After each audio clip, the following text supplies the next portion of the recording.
اب اس کے پیچھے تھوڑی سی ایک سازش ہے پراپر، یہ انڈیا فنڈ کر رہا ہے اس کو، اور انڈیا پراپر جو ہے نا انویسٹ کر رہا ہے کہ نئی نسل جو افغانستان کی ہے وہ بھی پاکستان کی دشمن ہو. تو ایک نسل جو چلے گی وہ پاکستان کی دشمن، جو نسل اس وقت موجود ہے وہ پاکستان کی دشمن، اور اگلی نسل جو اسکولوں کے اندر کالجز کے اندر پنپ رہی ہے، جو اگلے 30 40 50 سال تک ظاہر ہے وہ رہے گی، تو اس نسل کو بھی پائلوٹ کیا جا رہا ہے، اس کی ذہن سازی کی جا رہی ہے کہ ہم نے پاکستان کے اوپر اٹیک کرنا اور اپنے علاقے واپس لینے. تو یہ مکمل سازش ہے. لیکن یہاں پہ سوال یہ ہے کہ کیا انڈیا اس میں کامیاب ہو جائے گا؟ میرا نہیں خیال کہ انڈیا کامیاب ہو سکے گا، کیونکہ انڈیا نے اس سے پہلے افغانستان کے اندر بہت انویسٹمنٹ کی تھی، اور یہ انویسٹمنٹ اس وقت کی تھی جب وہاں پہ کرزئی کی گورنمنٹ تھی، یا اس کے بعد اشرف غنی کی گورنمنٹ تھی. وہ گورنمنٹ گئی اور اس کے بعد پورا انڈیا پیک ہو گیا، اس کے سارے کونسلیٹ بھی بند ہو گئے، اور اسٹاف جو تھا اس کو اپنی جان بچانے کے لیے پاکستان کی مدد لینی پڑی. پاکستان نے ان کی مدد کی تو وہ وہاں سے بھاگ کے انڈیا واپس پہنچ سکے. سیم اس طرح بنگلہ دیش کے اندر کتنی زیادہ انویسٹمنٹ کی، 50 سال انڈیا وہاں پہ لگا رہا، لیکن جب واش آؤٹ ہوا تو اب آپ کے سامنے اب بنگلہ دیش نے انڈیا کو ویزا دینا سے انکار کر دیا ہے، ویزا سروسز انہوں نے معطل کر دیا سارے. ٹھیک ہے. تو اس سے آپ اندازہ لگیں کہ آپ جتنی بھی انویسٹمنٹ کریں، لیکن جب قوم بدلتی ہے تو پھر بدلتی ہے، بدلتی ہے بالکل. بدلتی ہے تو اچھا بدلتی ہے. چوہے صاحب، یہ شیخ چلی کے خواب ہیں یہ سارے جو افغانستان دیکھ رہا ہے یا دکھا رہا ہے، یہ گاؤں سپلائی ہونا تو نہیں شروع ہو گیا کہ افغانستان میں مودی خود تو پیتا تھا، افغانستان بھی بھیج رہا ہے کہ تم بھی پیو، دیکھو کیا کیا ہوتا ہے. پھر ایسی سوچیں آتی ہیں. اچھا چل چوہے صاحب، ہمارے پاس دو ہیں بڑی امپورٹنٹ اور بڑی سٹوریز، شارٹ سٹوریز تو ہم نے کور کر لی ساری. سب سے پہلے تو آتے ہیں شہباز شریف صاحب کی تبدیلی کے حوالے سے بات ہو رہی ہے، اور یہ پہلی دفعہ نہیں ہو رہی، کئی دفعہ ہو چکی ہے. ایک اور بڑے لیڈر کے بارے میں بھی بات ہو چکی ہے. یہ کون چھوڑ رہا ہے لمبی لمبی، اور یہ چکر کیا؟ اصل میں خبریں جب نہ ہوں تو خبریں کریٹ کی جاتی ہیں. وہ یہ کہتے ہیں کہ اگر فرض کر لیں جیسے کہ پاکستان جو ہے نا کرکٹ سے آؤٹ ہو رہا ہے، تو پاکستان نے کیا کیا، پاکستان نے پی ایس ایل شروع کر دیا، تاکہ اب پاکستان کے اندر ہی میچ ہوتے رہیں، اور اس سے اکانومی جو ہے دائیں سے بائیں ہوتی ہے، اوپر سے نیچے ہوتی رہے. اب سیم اسی طرح اگر کوئی خبر نہیں ہوگی تو پھر خبر انوینٹ کرنی پڑتی ہے. تو یہ بیسیکلی خبریں انوینٹ کی جا رہی ہیں. اور آپ یہ دیکھ لو یہ کن دنوں میں خبر آ رہی ہے. ان دنوں میں آتی ہے جب تھوڑا سا بزنس خبر کا لو ہوتا ہے. جو لو ہوتا ہے تو اس کو پھر تھوڑا سا اس ٹائپ کی خبریں دیکھ کے اسپیکولیٹ کر کے تو اس سے معاملات کو سیٹل کرنے کی کوشش کی جاتی ہے، تاکہ تھوڑا سا سوشل میڈیا جو ہے اس کے اوپر رونق لگی رہے. تو یہ رونق لگی رہنے والا فارمولہ ہے بیسیکلی.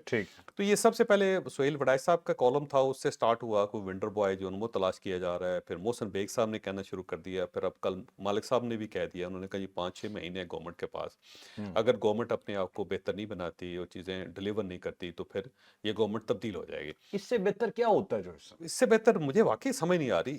مجھے کوئی خاص دلچسپی نہیں ہے ان سب کے ساتھ، لیکن 2 3 چیزیں ہیں. اگر آپ گراؤنڈز پہ آ کے دیکھیں تو پاکستان کے ریزرو جو ہیں ان کے اندر اضافہ ہو رہا ہے. $21 بلین کو وہ کراس کر گیا. اسٹاک ایکسچینج آئیڈیل ہے، کبھی پاکستان کے اندر اتنی اسٹاک ایکسچینج یہاں تک گئی نہیں تھی. ریٹنگ پاکستان کی اکنامکلی بڑی بہتر ہو رہی ہے، اور اس کے ساتھ ساتھ دہشت گردی کنٹرول کر لی گئی ہے، اور انڈسٹری جو ہے وہ بھی ٹیک آف کرنے لگی ہے.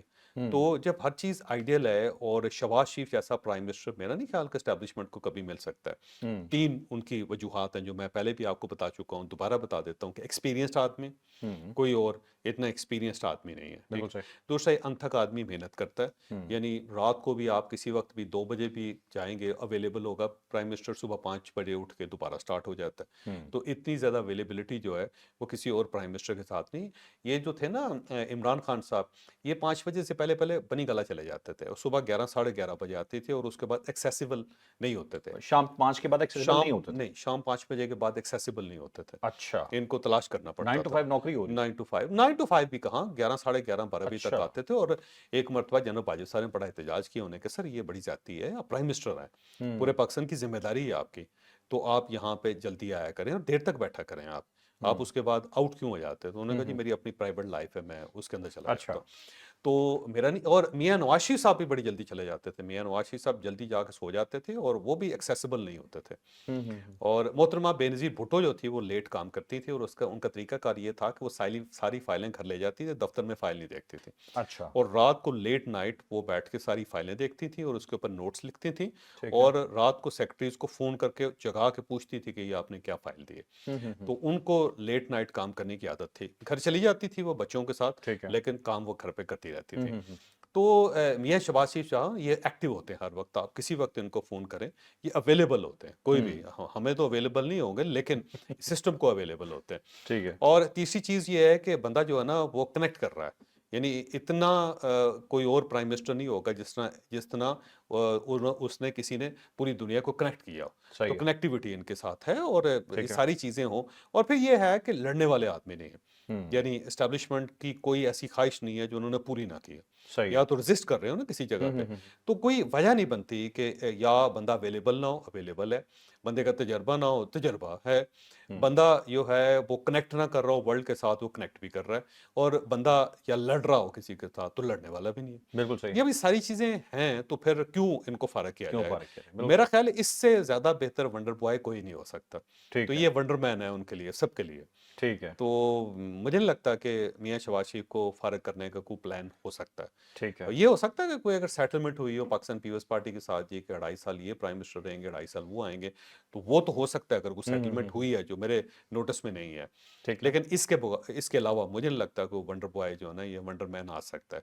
ٹھیک ہے. اور محسن نقوی صاحب کے بارے میں کہتے ہیں کہ وہ اگر پرائم منسٹر بن گئے تو وہ بھائی وہ وزیر داخلہ ہیں, تو اگر وہ وزیر داخلہ کی حیثیت سے کوئی پرفارم کرنا چاہتے ہیں تو کر لیں. پی سی بی کے بھی چیئرمین ہیں, آلریڈی PCB دو ان چیئرمین, کے پاس ہاں عہدے ہیں. ہاں چلیں وہ کوئی ورلڈ کپ جیت لیں, عمران خان صاحب کا ریکارڈ تو توڑیں.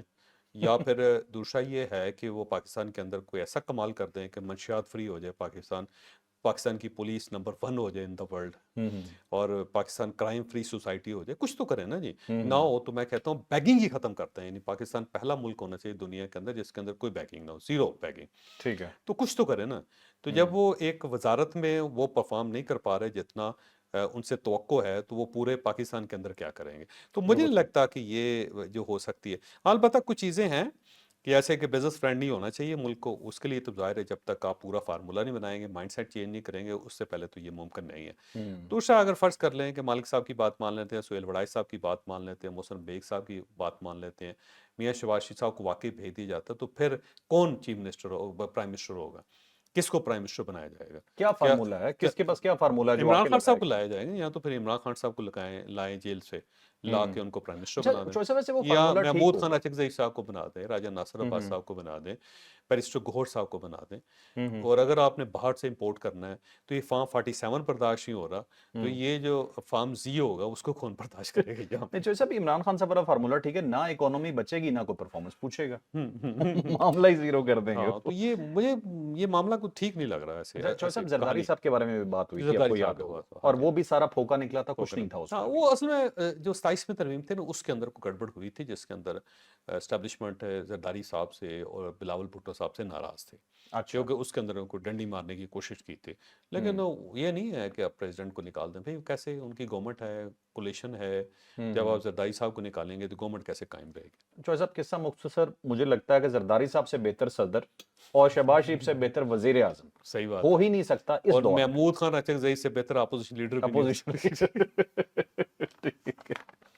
چلے جی, اب بتاتے ہیں جی اپنی اگلی سٹوری. ہماری سٹوری بہت امپورٹنٹ ہے, لیکن چوہدری صاحب نے محمود خان اچکزئی صاحب کا ذکر کر دیا. بات تو ہم نے کرنی ہے سہیل آفریدی صاحب کے حوالے سے. وہ کراچی گئے ہیں, وہاں پہ بڑی ڈیولپمنٹ سامنے آ رہی ہیں. یہ بھی آپ کو بتائیں گے کہ وہ ڈیولپمنٹس کیا ہیں, ان کے بیانات کچھ بہت زبردست قسم کے وہاں سے آئے ہیں, وہ آپ کو بتا دیں گے. ان کے جانے کی ایک وجہ, اندرونی وجہ, ایک راز ہے, وہ بھی آپ کو بتا دیں گے. اور محمود خان اچکزئی نے پیپلز پارٹی کے بارے میں کیا کہہ دیا, سب سے پہلے میں یہ پوچھوں گا. اب وہ نا 3 چیزیں کہیں. ایک تو انہوں نے کہا تھی کہ 8 فروری کو یوم سیاہ منایا جائے گا, ہڑتال ہوگی پورے پاکستان میں. اچکزئی صاحب کہہ رہے ہیں ہو سکتا ہے ہو جائے, لیکن مجھے امکان اس کا نظر نہیں آ رہا, سوائے خیبر پختونخوا میں. خیبر پختونخوا میں مکمل چھٹی ہوگی, ٹھیک ہے. یوم سیاہ منایا جائے گا, پہیا جام ہڑتال ہوگی, کیونکہ وہاں پہ ان کی گورنمنٹ ہے. جب گورنمنٹ کہے گی تو سب کچھ بند ہو جائے گا. بند ہو جائے گا, صحیح ہے. لیکن اس کے علاوہ مجھے نہیں لگتا کہ کسی اور جگہ یہ واقعہ ہونے والا ہے. دوسرا انہوں نے کہا جی کہ پی ٹی آئی میں ڈسپلن کی کمی ہے, یعنی کہ یہ بد نظمی ہے ان کے اندر. آپ تو نکما پن کہہ رہے ہو, میرا خیال ہے بد نظمی زیادہ بہتر ہے, کہ نظم و ضبط نہیں ہے پارٹی کے اندر. اچھا ورڈ بد نظمی ہے, اصل ورڈ نکما پن. تو ڈسپلن کی کمی انہوں نے کہا, اس میں کوئی شک نہیں, پارٹی کے اندر واقعی ڈسپلن کی کمی ہے. پارٹی کا کوئی والی وارث نہیں ہے. اگر کوئی والی وارث ہوتا تو راجہ ناصر عباس کو باہر سے امپورٹ نہ کرنا پڑتا. محمود خان اچکزئی کی سربراہی میں, ان کی قیادت میں یہ جو جلوس ہے وہ لاہور نہ پہنچتا, کوئی اور کر لیتا. تو بد نظمی تو اس کے اندر ہے, ڈسپلن کی کمی ہے, جو ان کو کہا جاتا ہے پورا نہیں کرتے, جو باتیں کرتے ہیں یہ اس کے اوپر بھی پورے نہیں اترتے, صرف سوشل میڈیا پارٹی بن کے رہ گئی ہے.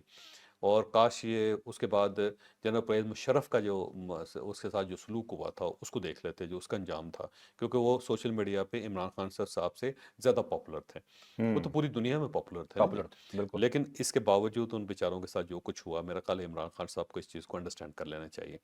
یہیں پہ نا علی ظفر صاحب کا بھی میں حوالہ دوں گا، انہوں نے کہا ہے کہ جی اگر آپ مذاکرات کرنا چاہتے ہیں تو جب تک بانی سے ہماری ملاقات نہیں ہوگی مذاکرات نہیں ہو سکیں گے۔ عجیب بات ہے، ایک سائڈ پہ پارٹی یہ کہتی ہے کہ مذاکرات کریں، عمران خان بھی کہتے ہیں کہ مذاکرات کریں، اور جو ہی گورنمنٹ مذاکرات کی طرف آتی ہے تو ان کی پہلے شرطیں شروع ہو جاتی ہیں کہ جی پہلے ہماری عمران خان صاحب سے ملاقات کروائیں۔ پچھلی بار بھی جب مذاکرات ہو رہے تھے تو کیا ان کا اعتراض تھا کہ عمران خان صاحب سے بات ہوگی تو پھر ہی ہم آگے بڑھ سکیں گے۔ عجیب سی بات ہے، اس کا مطلب یہ ہوا کہ آپ بے اختیار لوگ ہیں۔ جب آپ بے اختیار ہیں تو آپ کے ساتھ پہ مذاکرات کیوں ہونے چاہیے؟ فائدہ ہی کیا ہے پھر؟ کیا فائدہ؟ اور عمران خان سے ملاقات ہو گئی تو پہلا جملہ یہ ہونا ہے کہ اس نے مذاکرات سے روک دیا.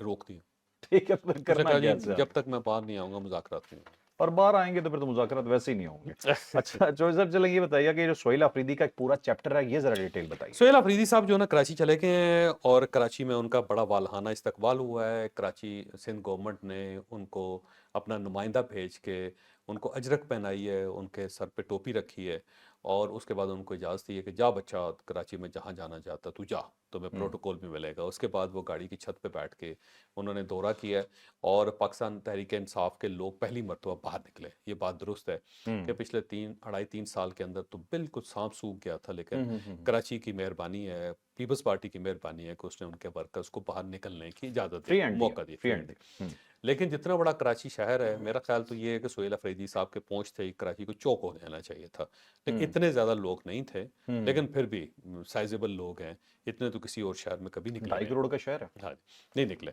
تو بہرحال اس کے بعد وہ وہاں پہ کراچی پریس کانفرنس کے اور پریس کلب گئے، اور وہاں پہ انہوں نے پریس کانفرنس کی کراچی پریس کلب میں، اور وہاں پہ انہوں نے کہا کہ جی اگر کے پی کو حق کے مطابق پیسے ملتے رہتے تو کے پی دوسرے صوبوں سے بہت زیادہ ترقی کر جاتا ہے۔ یہ وہی 9 من تیل ہے کہ وہ کیونکہ نہیں ملا تھا تو رادہ ناچ نہیں سکے، یا یہ ہے کہ جی اگر وقت پہ میری شادی ہو گئی ہوتی تو میرے 14 بچے ہوتے، یا اگر بارش ہو جاتی تو ہماری فصلیں جو ہے نا لہلہا اٹھتی، اور اگر ہماری زمین جو ہوتی وہ سعودی عربیہ کا حصہ ہوتی تو اس کے نیچے سے بڑا پیٹرول نکلتا۔ یہ اگر مگر ہے جی، اگر مگر ہے، اگر مگر کے اوپر دنیا نہیں چلتی۔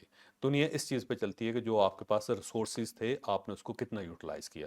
جو پیسے خیبر پختونخوا کو ملتے ہیں انہوں نے ابھی تک وہ یوٹیلائز نہیں کیے۔ ہر مرتبہ ان کے بجٹ الیپس ہو جاتے ہیں، اور پھر کرپشن کی ایسی ایسی خوفناک کہانی ہے، کوستان سکینڈل ہی دے لیں، دیکھ لیں، 40 ارب روپے تو اس کے اندر سے نکلا ہے۔ تو سوال یہ ہے کہ اگر آپ کو مزید پیسے دیے جاتے مزید کرپشن ہوتے، اگر آپ کو مزید پیسے دیے جاتے مزید ڈیزاسٹر کریٹ ہوتا۔ پیسے دیے ہیں سر، یہ فیڈرل گورنمنٹ نے اناؤنس کیا تھا، پوری ڈیٹیل بتائی تھی کتنے پیسے ملے ہیں۔ بالکل صحیح۔ تو اب اس کے بارے میں ان کو سوچنا چاہیے۔ دوسرا انہوں نے کہا کہ پنجاب میں میرے ساتھ برتاؤ اچھا نہیں ہوا، اور جہاں ہم کھانا کھانے جاتے تھے تو وہ مارکیٹ بند کر دی جاتی تھی۔ یہ بات ان کی درست ہے، اس کے اوپر ہم بار بار یہ اعتراض کر رہے ہیں کہ پنجاب کی جو روایتی مہمان نوازی ہے وہ نظر آنی چاہیے تھی سہیل آفریدی کے دور میں، اور اس کے لیے اس کے حوالے سے۔ لیکن جب سہیل آفریدی صاحب نکلے تو ان کو راستے میں روکا گیا، اور وہاں پہ کریک ڈاؤن کیا گیا، اور ان کے جلسوں کے اوپر پابندی لگی، اور برا ان کے ساتھ سلوک ہوا۔ یہ نہیں ہونا چاہیے تھا۔ جو سلوک کراچی کے اندر ہوا ہے اس سے زیادہ بہتر پنجاب کے اندر ہونا چاہیے، بالکل صحیح۔ اور یہ زیادتی ہے۔ مریم نواز صاحبہ نے اس معاملے میں بہت کنجوسی کا مظاہرہ کیا اور غلط کیا، اور یہ غلط روایت ہے۔ اور ساتھ ساتھ انہوں نے کہا جی کہ اب اگر سندھ سے کوئی لیڈر آئے گا تو ہم اس کا استقبال کریں گے، تو اچھی بات ہے، کرنا چاہیے، کھلے دل کے ساتھ سب لوگوں کا استقبال ہونا چاہیے۔ ایک سٹنگ چیف منسٹر ہے مراد علی شاہ صاحب، یا پھر بلاول بھٹو صاحب جو ہیں وہ چیئرمین ہے پارٹی کے، تو چیئرمین اگر جائے گا تو سب کو موقع ملنا چاہیے نا جی۔ کسی گورنمنٹ کو یہ حق نہیں ہے کہ ان کا راستہ روکے۔ بالکل۔ تو یہ انہوں نے اعلیٰ ظفری کا مظاہرہ کیا، پازیٹیو اور اچھا میسج، اچھا میسج۔ اچھا، ساتھ ساتھ انہوں نے کہا جی کہ کے پی جو ہے نا سستی بجلی بنا رہا ہے، اور لیکن وہ سستی بجلی سب سے سستی بجلی بنا کے ہمیں وہ رائٹس نہیں دیے جا رہے۔ تو اب سوال یہ ہے کہ کے پی کیسے بجلی بنا رہی ہے؟ تو باپٹا بجلی بنا رہا ہے نا، یہ ڈیمز جو ہیں وہ وفاق کے پاس ہے، جگہ جو ہے نا وہ خیبر پختونخوا کی ہے۔ یہ بالکل ایسے ہے جیسے پنجاب کے بارے میں کہا جائے کہ وہ سستی گندم بنا رہا ہے، لہذا یہ اس کا کمال ہے۔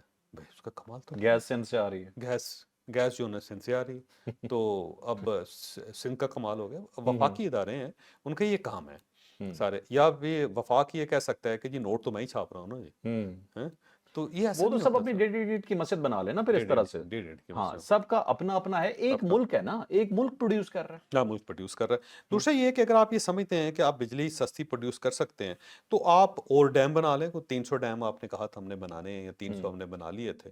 وہ بجلی آپ الگ بنا کے تو وہ نیشنل گریڈ کو دیں, آپ بیچ دیں. بیچتے ہیں, بالکل صحیح. بیچتے کیونکہ وہ بنائی آپ نے. ہوں جیسے کہ لوگ پرائیویٹ ہوتے ہیں نا, سولر پینل لگا کے تو بجلی بیچ رہے ہوتے ہیں, تو آپ اس طرح کر لیں. تو اس بات سے میں ان کی اتفاق نہیں کرتا. دوسرا انہوں نے کہا جی سندھ میں ذوالفقار علی بھٹو اور بے نظیر بھٹو کی جمہوری حکومت نظر آئی ہے, یعنی کہ وہ ان کو کہہ رہے ہیں کہ جمہوریت پسند ہے اور بہت اچھے لوگ ہیں. لیکن میرا خیال ہے ان کو چاہیے کہ عمران خان صاحب سے پوچھ لیں, کیونکہ وہ آصف علی زرداری کو سب سے بڑا ڈاکو کہتے ہیں اور بلاول بھٹو کی وہ نقلیں اتارا کرتے تھے. بلاول بھٹو کی نقلیں اتارتے تھے, اور جو گنڈا پور صاحب نے کیا بلاول بھٹو کے بارے میں وہ بھی سب پوری دنیا کے سامنے. پوری دنیا تو میرا خیال ہے ان کو یہ پوچھ لینا چاہیے کہ کون سے خیالات درست ہیں. مجھے لگتا ہے اس کے اوپر تو ٹھیک ٹھاک قسم کا اعتراض عمران خان صاحب کی طرف سے آ جائے گا. ساتھ ساتھ انہوں نے کہا جی کہ کے پی جو ہے نا, کے پی آئیں گے تو ہم آپ کی عزت کریں گے, بہت اچھی بات ہے, یہ ہو گیا. دوسرا کسی نے پوچھا کہ آپریشن جو ہے وہ بتائیں کہ جی آپ کہہ رہے ہیں کہ اجازت جو ہے وہ نہیں دیں گے, تو آپ سے اجازت مانگ کون رہا ہے؟ انہوں نے کہا یہی مسئلہ ہے, ہم سے اجازت مانگی نہیں جا رہی, ہم چاہتے ہیں کہ ادارے اپنی ڈومین میں رہیں. تو مسئلہ صرف یہ ہے کہ میرا خیال ہے وہ کہہ رہے ہیں کہ ہم سے پوچھ کے کر لیں آپ. تو بھائی اگر پوچھیں گے تو اس کے بعد ایک نیا پڑھنا پڑ جائے گا, تو اس کو ہونے دیں تاکہ ختم ہو. دوسرا وہ خود بھی کہتے ہیں کہ یہ جو دہشت گردی ہے یہ ہمارے اوپر امپوز کی گئی ہے اور ہم دہشت گردوں کی آباد کاری کے خلاف تھے. اور ساتھ انہوں نے دوبارہ کہا کہ مراد سعید صاحب نے اس کے اوپر تقریر کی تھی, بھائی یہ آپ کی گورنمنٹ تھی, آپ کا دور تھا, فیض حمید صاحب آپ کے سب کچھ ہوتے تھے اور وہی یہ لے کر آئے تھے. پرائم منسٹر بھی عمران خان صاحب کو چاہیے تھا کہ صاف انکار کر دیتے کہ خبردار جو بندہ ادھر کو آیا اور اگر کسی آدمی نے جا کے وہاں پہ چائے پینے کی غلطی کی تو مجھ سے برا نہیں ہوگا. جناب فیض حمید صاحب وہاں پہ پرل کانٹیننٹ کے اندر کھڑے ہو کے, انٹر کانٹیننٹ کے اندر کھڑے ہو کے چائے پیتے رہتے, اس کی تصویریں تک چھپی تھی. تو آپ یہ نہیں کہہ سکتے کہ یہ کوئی اور تھا, یہ آپ ہی تھے جن کی وجہ سے ہوا. اور آخری جو چیز آپ نے مجھ سے پوچھی وہ یہ تھی کہ یہ کراچی کیوں گئے ہیں. یہ بہت بڑی مسٹری ہے, کیونکہ وادی تیرا کے اندر آج آپریشن شروع ہونے والا ہے, اور یہ جو وادی تیرا ہے یہ ان کا حلقہ ہے, ان کی وہاں پہ پراپرٹی بھی ہے, اور یہ خود تسلیم کر چکے ہیں کہ میری تھوڑی سی پراپرٹی ہے, 3-4 مرلے کہہ رہے ہیں. چلے پھر بھی نامینلی سی, لیکن آپ کا یہ علاقہ ہے اور یہ خیبر کا علاقہ ہے, اور آپ اسی علاقے کے ایم پی ہیں, اور وہیں سے آپ پھر ان کا تعلق باڑے سے ہے, اور جو خیبر کا علاقہ ہے اسی میں وادی تیرا آتی ہے, انہی کا علاقہ انہی کا. تو وہ اس طرح کہ اس کے اندر آج آپریشن شروع ہو رہا ہے, اور آپریشن شروع ہو رہا ہے, اور یہ بجائے اس کے کہ آپریشن روکتے, جو عمران خان صاحب نے کہا تھا نا وہاں پہ کوئی آپریشن نہیں ہوگا, تو ان کو چاہیے تھا کہ بلڈوزر کے سامنے جس طرح کھڑے ہوتے ہیں نا, ٹینک کے سامنے کھڑے ہو جائیں, توپوں کے سامنے کھڑے ہو جائیں, کہے کہ میری لاش کے اوپر سے گزر کے جا کے آپ آپریشن کر سکتے ہیں. تو آپریشن کے نازک وقت میں جب ان کو وہاں ہونا چاہیے تو کراچی بھاگ گئے, تو یہ کراچی چلے گئے, آپریشن یہاں ہو رہا ہے. تو جب یہ واپس آئیں گے تو اس وقت تک وادی تیرا خاصی حد تک کور ہو چکی ہوگی, یہاں پہ وہاں پہ فوج کی پوسٹیں ہوگی پراپر. تو انہوں نے آپریشن روکنا تھا, عمران خان صاحب نے کہا تھا روکنا ہے, تو یہ عمران خان صاحب کو دھوکہ دے کے کراچی چلے گئے. مجھے لگتا ہے کہ عمران خان صاحب اس کے اوپر ان کی کلاس لیں گے. دوسرا عمران خان نے کہا تھا جی کہ بڑا احتجاج کرنا ہے, یہ بڑے احتجاج کے بجائے چھوٹے چھوٹے احتجاجوں کی طرف چلے گئے ہیں. یہ بھی مجھے لگتا ہے کہ عمران خان صاحب کو دھوکہ دے رہے ہیں ٹھیک ٹھاک قسم کی. اور ان کی جو پالیسی ہے وہ بڑی لانگ ٹرم سی ہے, ہومیوپیتھک قسم کی پالیسی ہے کہ چھوٹے چھوٹے چھوٹے چھوٹے چھوٹے لگے رہو, اپنی ذمہ داری جو ہے نا اس کو جھاڑتے رہو, گونگلوں کے اوپر سے مٹی جھاڑتے رہو. اس کا مطلب چوائس اب یہ بنتا ہے کہ عمران خان کا کوئی حکم بھی یہ نہیں مان رہا. مجھے نہیں لگتا کہ یہ کوئی مانگ رہے. اچھا دوسرا یہ ہے کہ جی وادی تیرا کے اندر آپریشن شروع ہونے والا ہے آج, اور اس کے اندر جتنے وہاں پہ لوگ تھے ان کو 2.5 لاکھ روپے گورنمنٹ نے ایک یکمشت دینا, اور اس کے بعد جو ہے ان کو 50,000 روپے ماہانہ دیا جائے گا, اور 2 ماہ یہ علاقہ خالی رہے گا, 2 ماہ یہ لوگ یہاں پہ نہیں ہوں گے, اور اس دوران اس کو کلین کیا جائے گا. لیکن پھر یہاں پہ ایک اور سوال بھی پیدا ہوتا ہے کہ سردیوں کے اندر تو وادی تیرا ویسے ہی خالی ہوتی, لوگ تو یہاں سے ویسے ہی چلے جاتے ہیں, تو کیوں یہ 2.5 لاکھ روپے ضائع کیے جا رہے ہیں, اور کیوں 50,000 ماہانہ دیا جا رہا ہے؟ میرا خیال شاید لوگوں کو مطمئن کرنے کے لیے. چوائس اب اسٹیٹ بلیک میل ہوتی ہے, سیدھی بات یہ ہے کہ جو وہاں کا ریزیڈنٹ ہے, نادرا سے ڈیٹا نکلوایا گیا ہوگا, سب نے کہا ہوگا میں پیسے دو, جسے انکار کریں گے وہ ناراض ہو جائے گا. سارا ایشو یہ بیچاری اسٹیٹ کو یہاں انہوں نے پھنسایا. نہیں ٹھیک ہی ہے, اپنے لوگوں کو پیسے دے رہے ہیں, کون سے کسی. ہاں بالکل ٹھیک ہے. اور دوسرا یہ لڑکا سہیل آفریدی مجھے ٹھیک لگ رہا ہے, مطلب کوئی چیز ایسی نہیں کر رہا جس میں اسٹیٹ کو نقصان ہو. عمران کو تھوڑا تھوڑا ہو رہا ہے, یہ عمران کو پتہ تب چلے گا جب پوری بات کھلے گی. ٹھیک ہے, تو یہ تھا ناظرین آج کا ویلاگ, یقیناً آپ کے لیے بہت انفارمیٹیو رہا ہوگا. خالصتان آپ مجھے یاد کرواتے رہتے ہیں, بالکل ٹھیک کہہ رہے ہیں, خالصتان نہیں بولنا, انڈیا کو یاد کرواتے رہیے گا. اپنا خیال رکھیے, اجازت دیجیے, اللہ حافظ. پاکستان زندہ باد.